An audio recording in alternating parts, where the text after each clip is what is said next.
back to Madden franchise mode.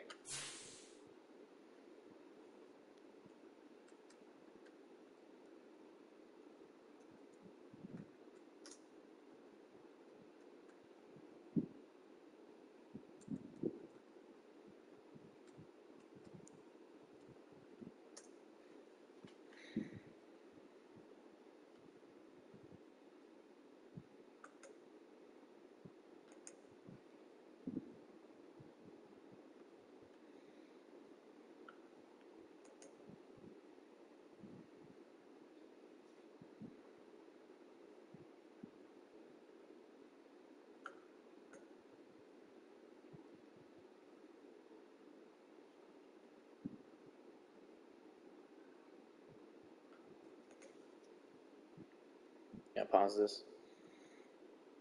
Option mute it.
I see.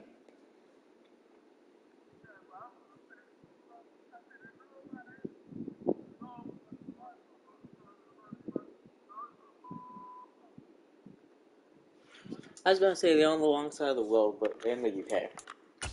So.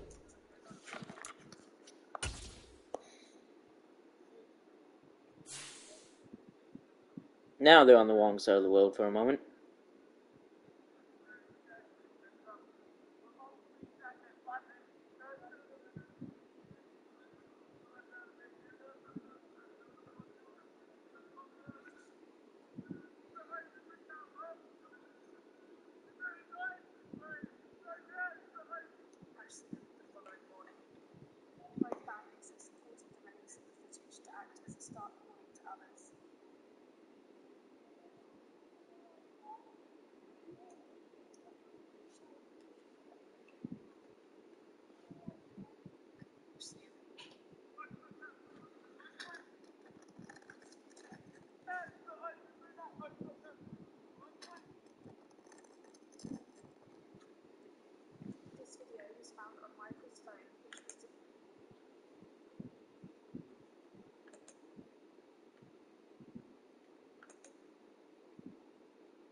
I don't know.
most brutal game ever. Sweet words. There's got to be a better way.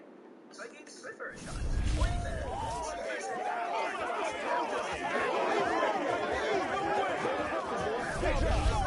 Totally worth it. How better play that? It started with oatmeal raisin cookies. I came across Lucas's profile and I Yeah. fell hard really quickly. Oatmeal raisin cookies were my favorite. I bought those on our Get first an date. ass, don't care Sounds really ratio. sweet. I gotta give a shout out to Finimize, but don't know how. 7 minutes. Let's jump into the with the NFL. Wild endings and memorable games and FC nicknames. Sometimes the name can reflect how incredible the finale was. Or it can represent more of the game's infamy. The other one go with that signal you would get for an interception, correct? A touchback, yes. But perhaps no game in league history has had a more grotesque nickname than this one. The Liberty Bell here at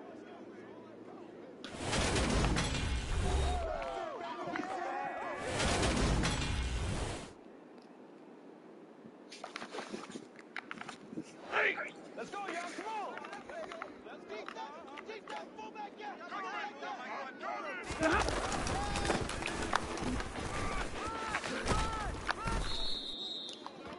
Veterans Stadium in Philadelphia, Pennsylvania.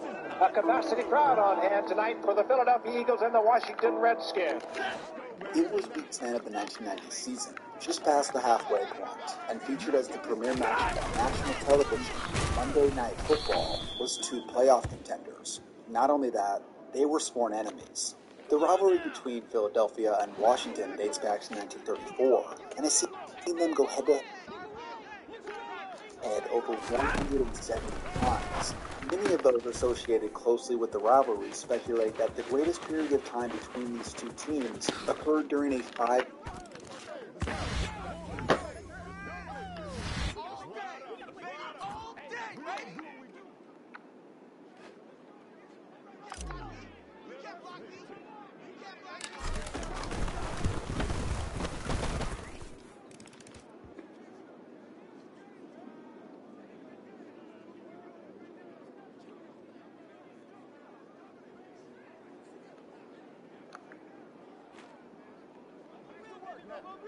Let's go, man. Big stop, big stop, let's go.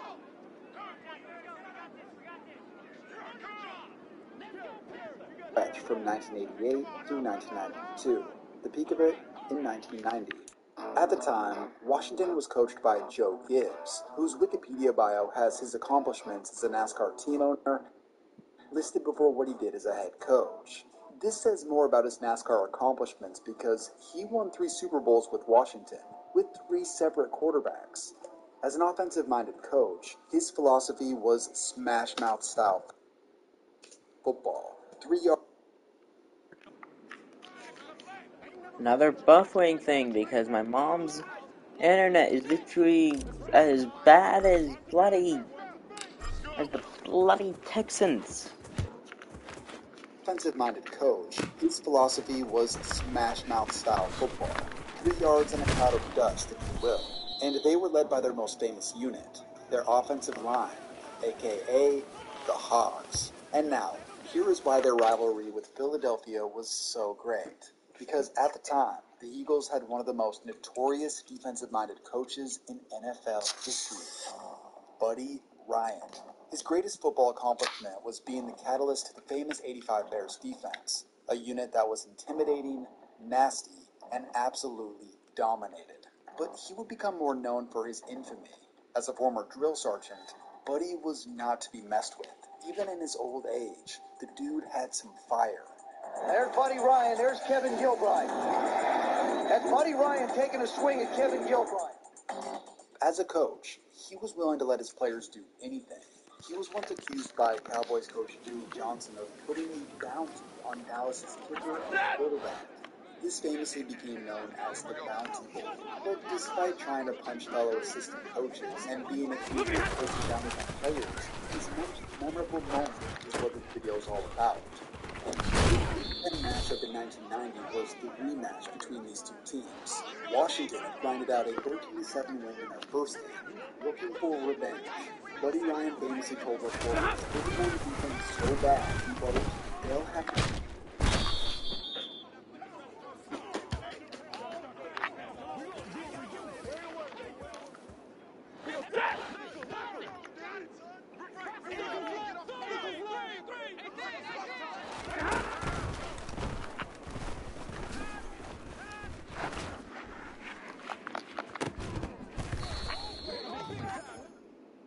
Carted off in body bags. Now that's a quote. Just imagine a coach saying that now. You couldn't get away with that even if it was. But when Buddy Ryan said it, it was no joke.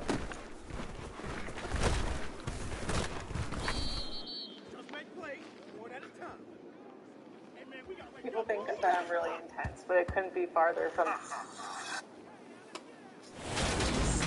What the frick?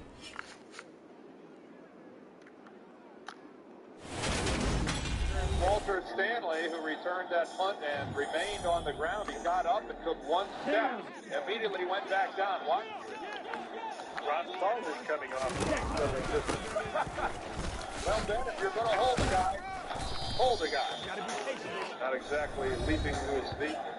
Negoshienko, Al, is hurt. He got hit. To corral it. So, and we've got, is that Minuski still down on the field? Greg Minuski, the heel. And you can see that they have splinted that leg, and he's not putting any weight on that at all. And there goes Minuski. Put the guard out there. Remaining in the quarter, and Walter Stanley on his way back. And now our team is pulled out. Well, helmet to helmet hit. Joe Hopper takes the right of the year, but watch number 80 here coming.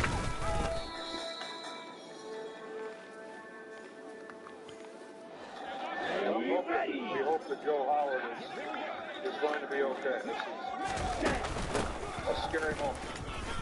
What Buddy Ryan had said before the game had almost come true. Multiple players had been carted to the locker room, and another player was placed on a stretcher. That's about as close as it gets to actual body bags in a football game. Even though this game had been one of the most brutal football games ever played, perhaps the craziest part was the Redskins' quarterback situation.